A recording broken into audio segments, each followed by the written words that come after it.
Some people carry their love the way you carry a coal in your bare hand across a cold field fast, and without letting anyone see the burn.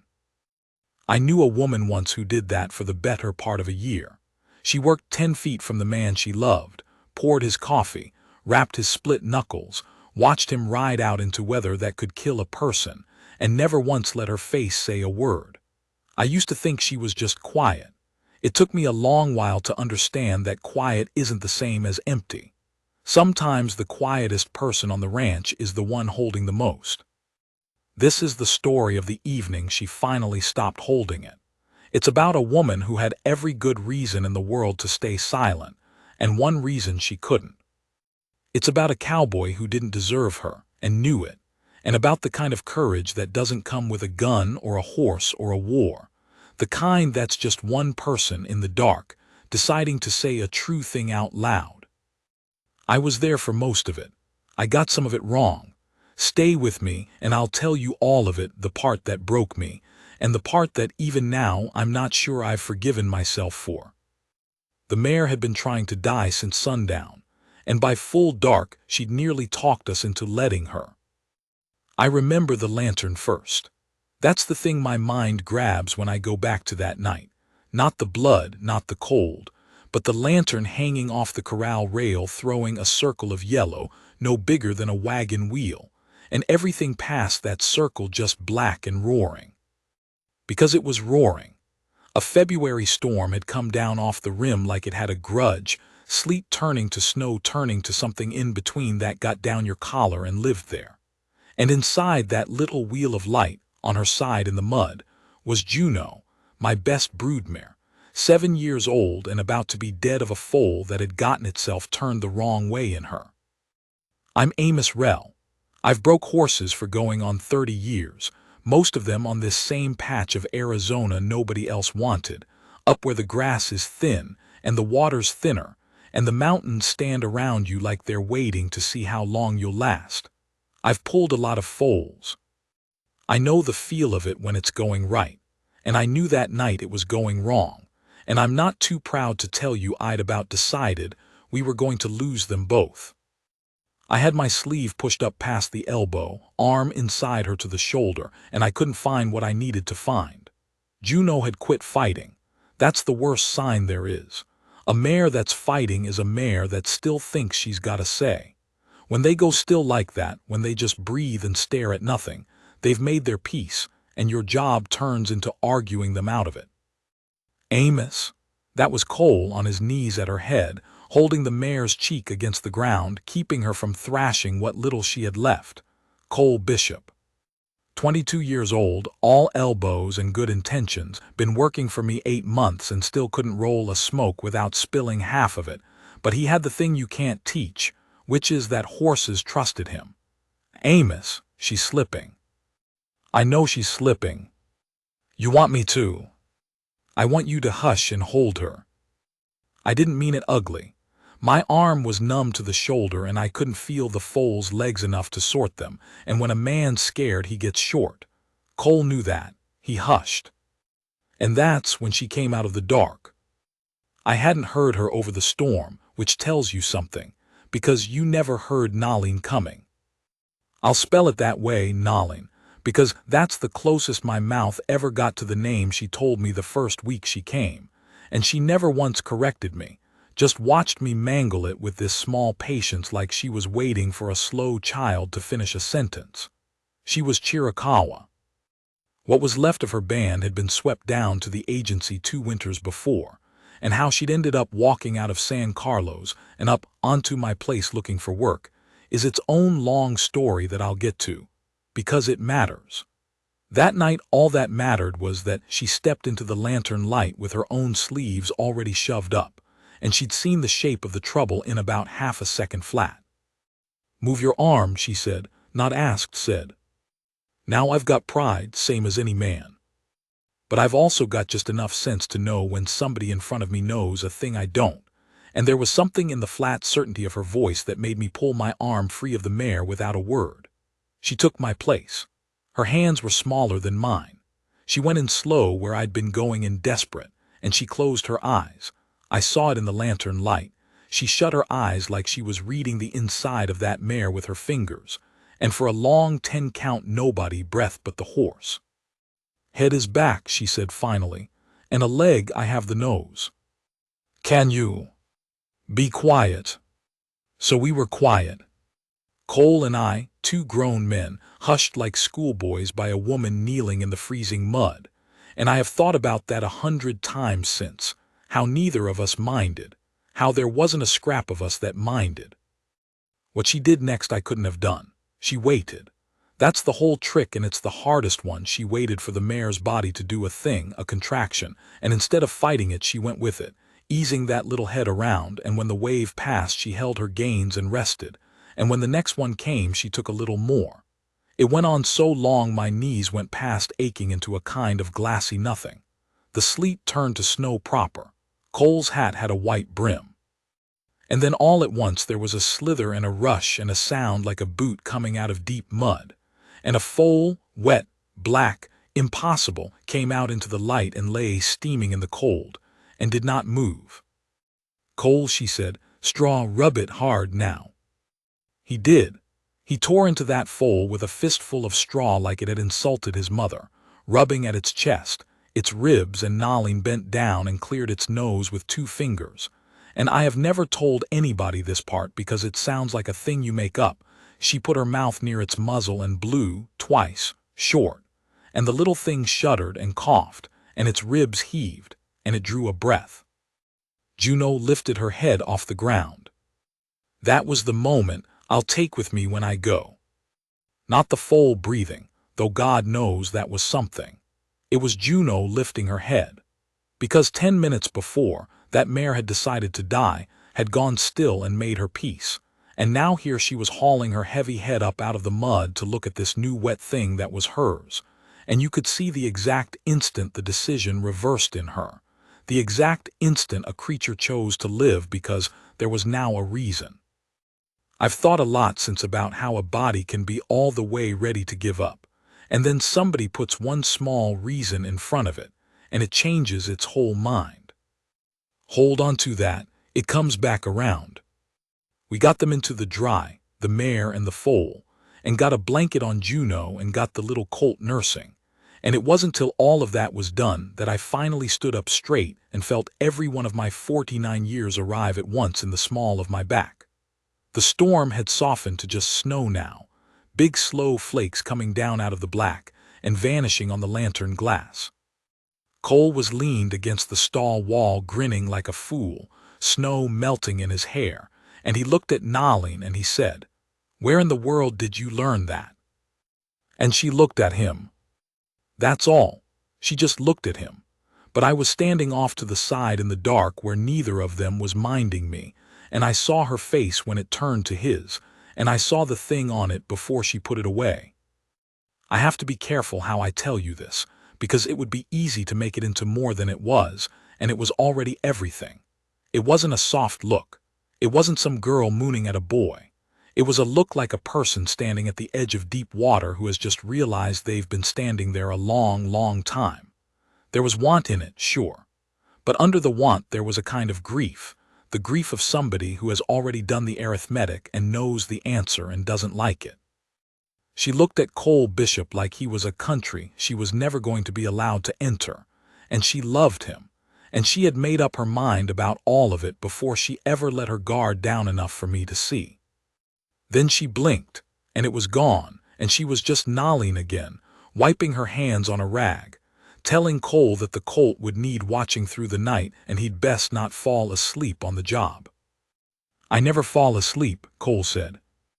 "You fell asleep in the hay wagon in November," she said. "I put a beetle on you. That was you. You needed to wake up." And Cole laughed, this big helpless barn-shaking laugh, and Nolene almost smiled, that thing she did where the smile got as far as her eyes and then thought better of the rest, and I stood there in the cold with the truth of it sitting in my chest like a swallowed stone. She was in love with him. She had been for a while, and she was never going to say so. I want to tell you about the world they lived in, because if you don't understand the world, you'll think she was just being shy, and shy is the smallest and wrongest word for what it was. It was 1884. Out here, an Apache woman working on a white man's ranch was already a thing that got talked about in town, and not kindly. There were men in the valley, I could give you their names, I gave them my custom for years before I learned better, who thought the only good Apache was one that was dead or gone, who'd lost people in the raiding years and had turned all that grief into a hate they wore like a second coat. When Nalin came to me looking for work, I hired her because she could gentle a spooked horse better than any man I'd met, and I paid for that decision. I lost the mercantile account in Wilcox for a while. A fellow named Del Rourke, who ran cattle down the draw from me, stopped tipping his hat to me at the feed store and started spitting instead. I had my windows broke twice. Once somebody left a dead coyote on my gate post with a note pinned to it that I won't repeat because Nalin was the one who found it, and I watched her read it. She could read some. The agency school had seen to that. And I watched her fold it up small and put it in her pocket and go on with her morning like it was weather. That's the thing about her I want you to hold. She never let them see it land. Not once. So you understand. For Nalin to fall in love with a white cowhand was not a sweet complication. It was a thing that, if it were ever known, if it were ever spoken out loud in the wrong room, could get Cole run off or worse, could get her dragged back to the agency, could get both of them hurt in the particular ugly way this country reserved for people who crossed lines it had drawn in somebody else's blood. She knew all of that better than I did. She'd survived worse than anything Del Rourke could dream up. And that's exactly why she decided, somewhere in the quiet of herself, that whatever she felt for Cole Bishop was a thing she would carry alone, in the dark, across the cold field, without letting anyone see the burn. Including him, especially him. Because, and this is the part that took me the longest to understand, she wasn't protecting herself. She was protecting him. She'd looked at that grinning, decent, half-formed boy and decided he was worth more unruined than she was worth loved, and she'd shut the whole thing up inside her like you'd bank a fire for the night, and she meant to keep it banked forever. I only knew all this later, of course. That night in the barn, I just knew what I'd seen on her face for half a second, and I had the good sense, for once in my life, to say nothing about it to anybody. Cole, God bless him, didn't have the first idea. That's the part that would have been funny if it hadn't been so sad. He treated Nalin like a friend, like a partner, like the person on the place he most liked to be around, and he had no more notion of what was going on under her ribs than the colt did. He'd save her the good seat by the fire. He'd bring her the first cut of anything. When Del Rourke said his ugliness in town, it was Cole who went red to the ears and had to be talked out of doing something stupid about it, while Nalin stood there calm as a stone and told him, later quiet, that anger was a thing you spent, and he should be careful what he spent it on.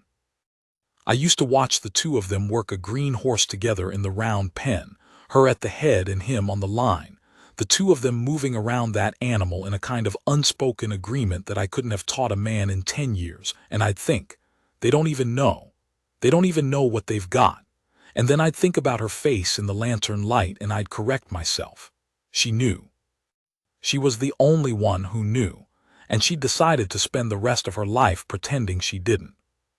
You can carry a thing like that a long way, but you can't carry it forever. Nobody can. There's a weight to a true thing left unsaid, and it doesn't get lighter with time. It gets heavier, the way a stone gets heavier the farther you walk with it, until one day your arm just opens whether you tell it to or not.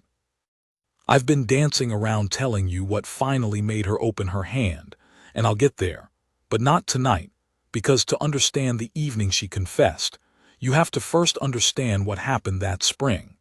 You have to understand about the fever and about Rourke's cattle and about the letter that came for Cole in April with a government seal on it.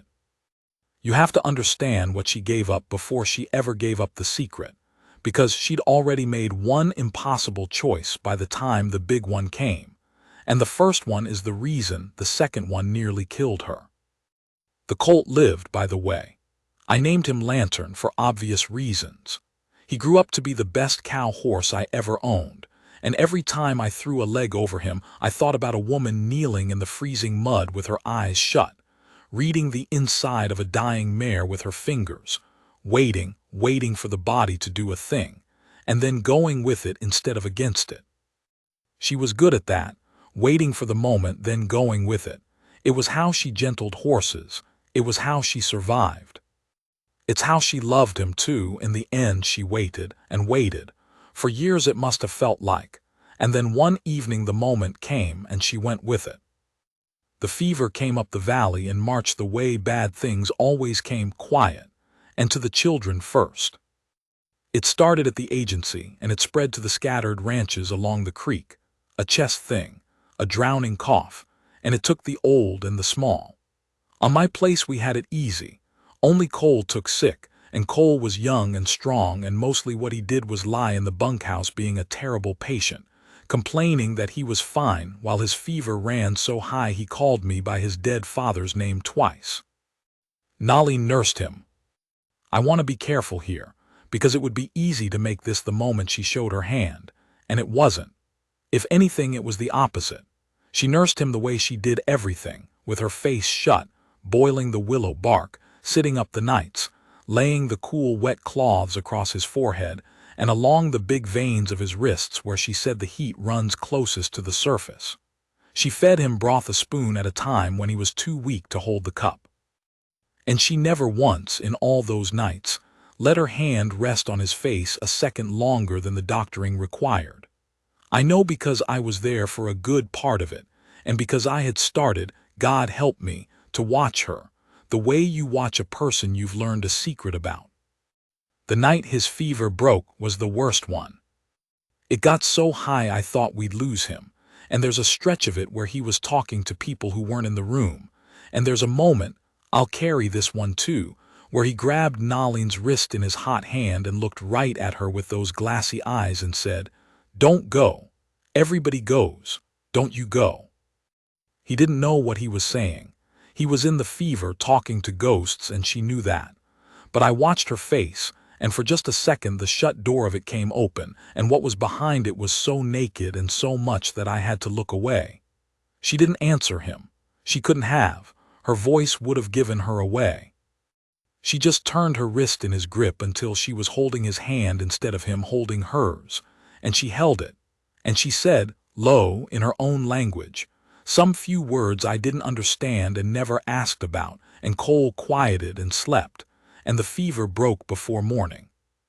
The next day he was weak as the colt but himself again, and he had no memory of the night, and she never told him, and neither did I.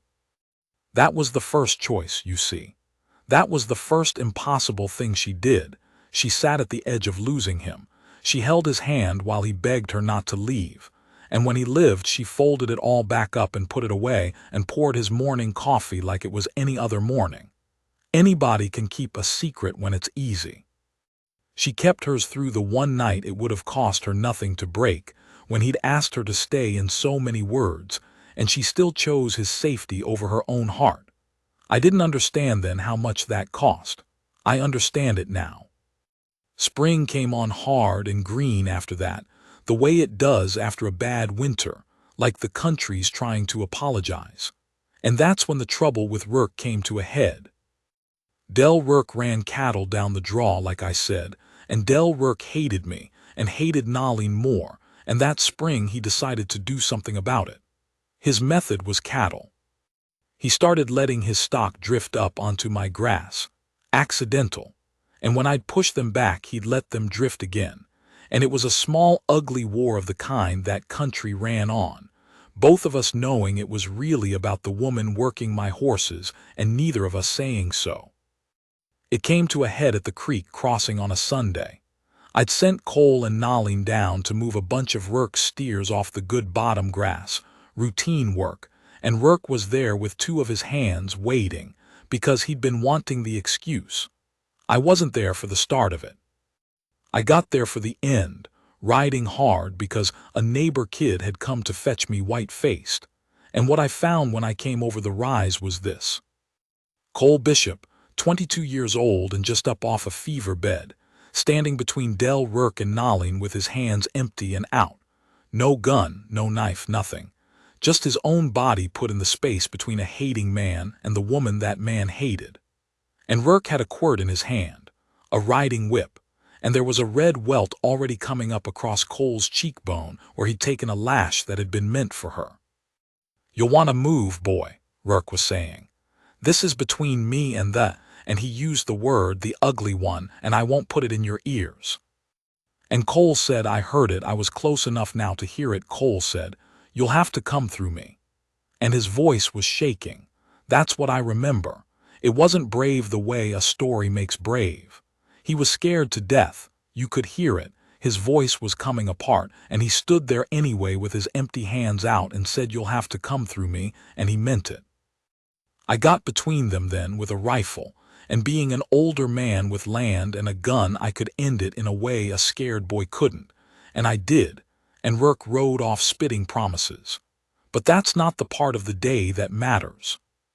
The part that matters is what happened after, on the ride home, when the shaking caught up with Cole all the way, and he had to get down off his horse and be sick in the grass, sick from the fear finally landing. And Nolling got down too and stood by him with her hand flat between his shoulder blades, not saying anything, just standing there with her hand on his back while he shook. And I rode on a little ways to give them the privacy of it, and when I looked back I saw that she had her forehead down against the back of his shoulder, just resting it there for one moment, her eyes shut, and Cole didn't see because his own eyes were shut and his head was down. She let herself have that one moment, her forehead against his back for the length of a breath. And then she straightened up and took her hand away and became herself again. And by the time they caught up to me on the trail, there was nothing on either of them but the tiredness of a bad day. But something had shifted. I felt it, and I think she felt it, because Cole had stepped in front of a whip for her. He'd stood between her and a hating man with his hands empty, and whatever he thought he was doing, whatever he told himself it was decency, friendship, the plain wrongness of what Rourke was, his body had told a truth his mind hadn't caught up to yet. And Nolling had felt that whip crack an inch from her face, and seen this boy's cheek open up taking the blow that was meant for her. And I think that was the day the stone she'd been carrying got too heavy to keep pretending it was light. She started to slip after that, small ways.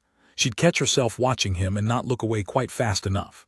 Once at supper he told some foolish story and she laughed, really laughed, out loud, the whole thing, not just the eyes, and then went still and quiet like she dropped something breakable and got up and went out to check on horses that didn't need checking. The banked fire was throwing sparks.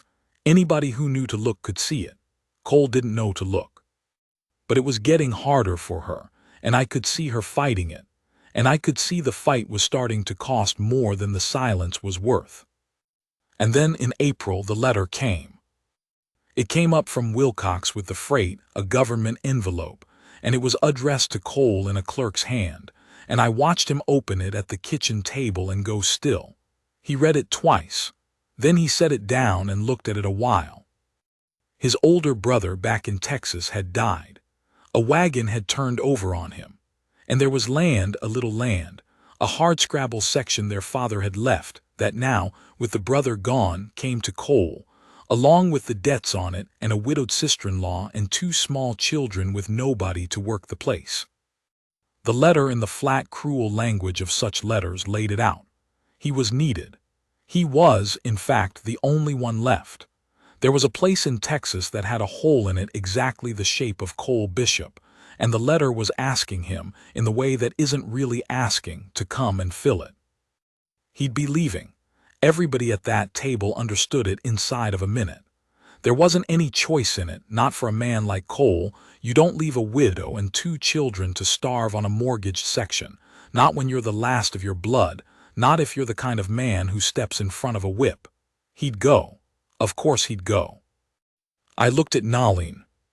She was standing at the stove with her back to us, and she'd gone perfectly still, and I watched her shoulders and I understood that she was doing the arithmetic again, The same arithmetic she'd done that first night in the lantern light. He was leaving. In a week, 2 at the most, Cole Bishop would ride south out of her life for good, to a place she could never follow, to build a future that had no room in it for her. And everything she'd been carrying, everything she'd banked and buried and refused, all of it was about to become permanent. Not a secret anymore. A grave. Because here's the thing about a secret you mean to keep forever. It only has to survive as long as the chance does. As long as Cole was 10 feet away pouring his coffee, the not saying was a discipline, a thing she chose fresh every morning. But once he was gone, the not saying would be a fact, fixed and final, and she'd have to live the rest of her life on the far side of a door she'd nailed shut herself, knowing she'd had the key the whole time and never used it. She had a week to decide whether she could live with that.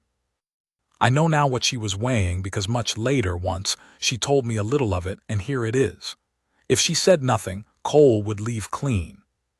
He'd remember her fondly, the good friend who nursed him and worked beside him, and he'd go to Texas and marry some suitable girl and raise those children and be happy, and he'd never carry the burden of a love he couldn't do anything about.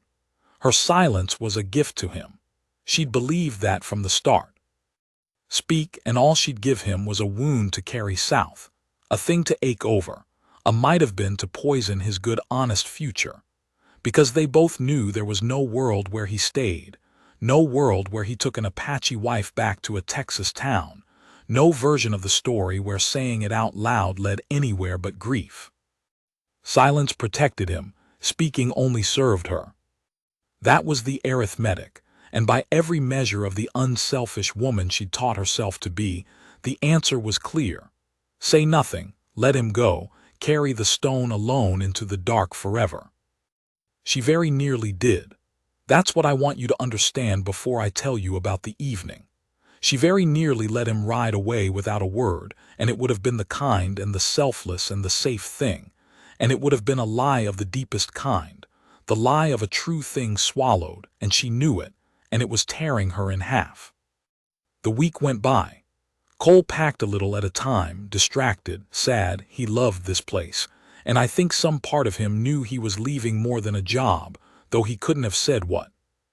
The night before he was to leave, we had a supper that nobody could eat, and afterward Cole went out to the corral to say goodbye to the horses, to Lantern, to Juno, the way a man will when he can't say goodbye to the harder things. And Nalin watched him go out into the blue evening, and she stood in the doorway a long time. I was clearing the plates. I didn't look up, but I heard her take a breath, this one particular breath, deep and slow, the kind you take before you go into cold water, and I heard her set down the cloth she was holding, and I heard the door. The evening she confessed, the light was the color of a peach going soft, and there was a mourning dove somewhere down toward the creek doing that low 4-note thing they do, over and over, like it can't quite finish the sentence. I didn't follow her out. I want that understood. What I know of the words that passed between them, I know because Cole told me years later in a letter with a Texas postmark that I still have, and because Nalin once on a cold night a long way down the road, filled in the parts he couldn't have known, the parts that were only on her side of it. So I'm giving you both halves, stitched together, and where the seams show, that's just the honest fact of it. Nobody sees the whole of a thing like this. Not even the two people it's happening to. She crossed the yard to the corral where Cole was standing with his forearms on the top rail, looking at the horses in the last light. She came up beside him and put her own arms on the rail the same way, and for a while she didn't say anything, and neither did he. That was ordinary. They'd stood at that rail 100 times not saying anything. Cole told me later that he thought she'd come out to be quiet with him one last time, and that he was grateful for it, and that he was already in his head, halfway to Texas, bracing for the goodbye he thought was coming, the friendly, aching, ordinary goodbye. That's not the goodbye he got. She said his name. Just Cole. And something in the way she said it made him turn his head, because she'd never said it quite like that, with the whole of her voice behind the one small word. And then she told him. I don't know her exact words and I wouldn't repeat them if I did, because some things aren't for telling twice. But the shape of it, from both their accounts, was this. She told him she'd loved him since the autumn, since before the fever, before the whip, since a day in October he didn't even remember, when he'd fixed a bird's wing that turned out couldn't be fixed, and had sat up with the thing anyway so it wouldn't die alone, and she'd watched him do it. And something in her that she'd kept shut since she was a girl had come open and wouldn't shut again. She told him she'd meant to never say it. She told him why all of it, the danger to him, the impossibility of it, the arithmetic, she laid it all out plain, because she'd decided if she was going to break her silence, she'd break it all the way and lie about none of it.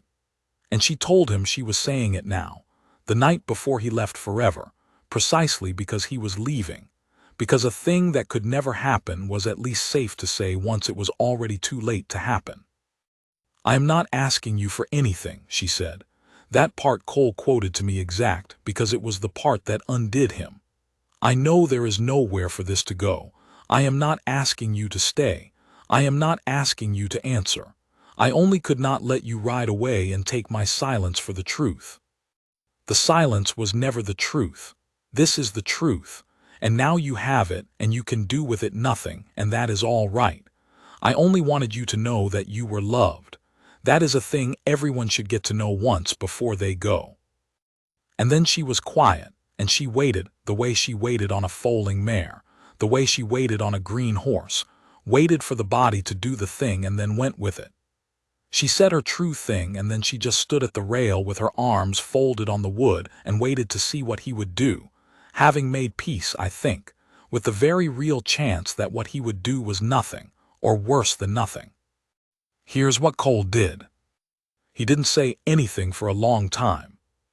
So long that she started to think she'd made a terrible mistake, started to feel the old shut door swing closed inside her, started to gather herself to say never mind, forget it, go on to Texas.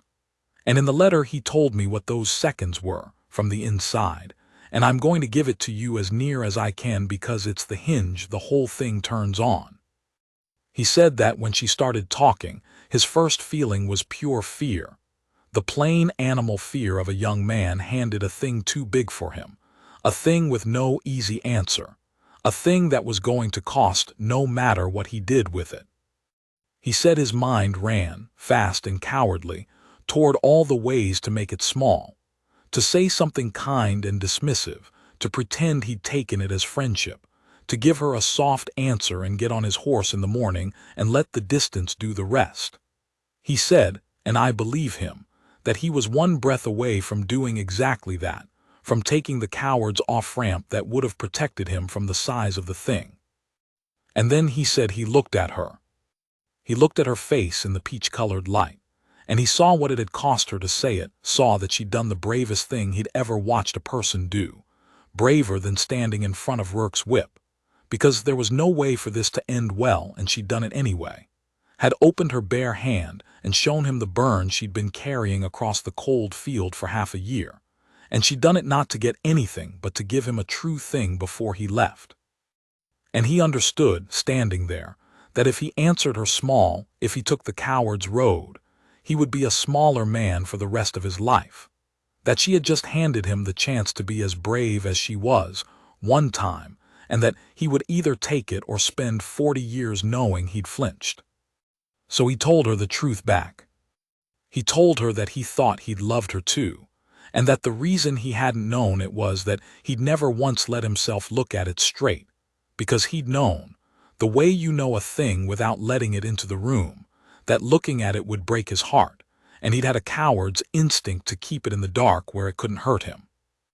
He told her about the fever, that he didn't remember the night but that he'd woken up different, woken up with the shape of her in him somehow, and had spent weeks not understanding why the thought of leaving felt like dying. He told her that he'd stood in front of Rourke's whip without deciding to, that his body had done it before his mind could vote, and that he understood now what his body had known. And then, and this is the part that I think about most, all these years on, he told her the hard truth too, because he was worthy of her in that one moment if never again. He told her that he still had to go. That the widow and the children were real, that the debt was real, that a man who left a bird to die alone couldn't leave 2 babies to starve, and that there was no version of tomorrow where he didn't ride south. He didn't dress it up. He didn't make her a promise he couldn't keep, didn't say he'd send for her, didn't paint some future that they both knew the world would never let them have. He told her he loved her and he told her he was leaving, and he let both of those be true at the same time, which is the hardest thing there is, because everything in a man wants to soften one of them into a lie. She told me long after that she'd loved him most in that exact moment, not when he said he loved her, when he said he was leaving and didn't lie about it, because a lie would have meant he thought she was too weak to hear the truth, and the truth meant he saw her whole. She'd spent her life being looked at as less.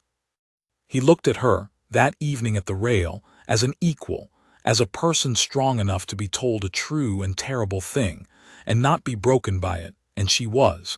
And she wasn't broken, and that was its own kind of love, maybe the realest kind, the kind that trusts you with the weight instead of carrying it away from you like you're a child. They stood at the rail a long while after that. The dove kept up its 4-note sentence. The peach light went to ash gray and then to the first blue-black of night, and the horses came drifting over to hang their heads across the rail the way they will when people go still, and the 2 of them stood in the dark with all of it said and nothing to be done about any of it. He put his hand over hers on the rail. That's as far as it went. That's as far as they let it go. His hand over her hand on the top rail of the corral, in the dark, while the horses breathed around them, 2 people who'd finally told each other the truth on the one night it was already too late to be any use. He left in the morning. I was up before either of them, and I saw the goodbye from a distance from the barn door, and it was the quietest thing you ever saw. No weeping, no clinging. She helped him tie his roll behind the cantle the way she'd have helped anybody, and she checked his cinch out of pure habit, and he swung up, and they looked at each other for a moment, and she said something I couldn't hear, and he touched the brim of his hat to her, not a joke, not a flourish. A real thing, the most respect I ever saw a man put into that small gesture, and he rode out. He didn't look back. She told me later she was glad he didn't, because if he'd looked back she might not have been able to keep her face, and she wanted the last thing he carried away to be her keeping her face, standing straight, letting him go clean. She watched him to the top of the rise. She watched the rise a while after he was over it. Then she turned around and went and got a halter and went to work with a green colt that needed working. And if you'd ridden up to my place that morning, not knowing anything, you'd have seen nothing but a woman quietly gentling a young horse in the early light, patient, her face shut, waiting for the animal to give her the small thing she was asking, and then going with it when it did. Cole Bishop married his brother's widow within the year. It's what men did out there. It was the only way to keep the family whole. The land worked, the children fed, and it wasn't a betrayal of anything, and I don't think Nalin ever took it as one. She'd told him she wasn't asking for anything. She'd meant it. He built a decent life on that hard Texas ground, and by all accounts he was good to that woman and those children. And there's a version of this story where that's a happy ending, and maybe it is one. Nalin stayed on with me another 6 years. She became, in time, the reason my ranch was what it was. The horses I raised in those years went all over the territory, and men who'd once spit at me in the feed store came grudgingly to buy them, because there was nobody in that country could turn out a horse like she could. Delrick drank himself down and lost his place and moved off, and I didn't grieve it. The world softened a degree or two, the way it does, too slow and too late. And every year, sometime in the spring, a letter would come up from Wilcox with a Texas postmark, and she'd take it out to the corral and read it at the rail at that same rail, and then she'd fold it up small and put it in her pocket, and she never told me what was in them, and I never asked, and I don't know to this day whether she wrote back or whether the letters just came, one way, year after year. A man's small, stubborn insistence on staying somehow. In the life of a woman he'd told the truth to once, in the peach-colored light, on the only night he could. She left, finally, in a bad year, to go and find what was left of her own people, who'd been moved again, the way they kept being moved. I helped her outfit for the trip. I gave her Lantern, the colt she'd blown breath into on the night this all started, because he was the best horse I had and she was the best person, and it seemed right. At the gate she stopped and she looked back at the place she looked back, which she never did, and she said, "You saw, that night in the barn, you saw my face." I said I had. She nodded, like that settled something she'd wondered about for years. And then she said the thing I've carried ever since, the thing I started this whole telling to get to, and I'll give it to you exactly and then I'll leave you, because it's hers and not mine and it oughtn't be dressed up. "I'm glad I said it," she said. "I thought the silence was the kind thing. I thought I was protecting him. But a person can't love you back through a wall you build to keep them safe. All the wall does is make you both alone on your own side of it and call it kindness." She looked out at the road south. "I gave him a wound to carry. Everyone told me, everyone in here told me," she touched her own chest, "that speaking was selfish, that it only served me. But I have thought about it every day for 6 years and I don't believe that anymore. I think the wound was a gift. I think being loved is worth the ache of it. I think he is a better man in Texas for knowing that once, in his life, on a nothing evening, he was loved by someone all the way to the bottom, and that he answered it true. I think that stays in a person. I think it holds them up in the hard years, the knowing." She gathered the reins.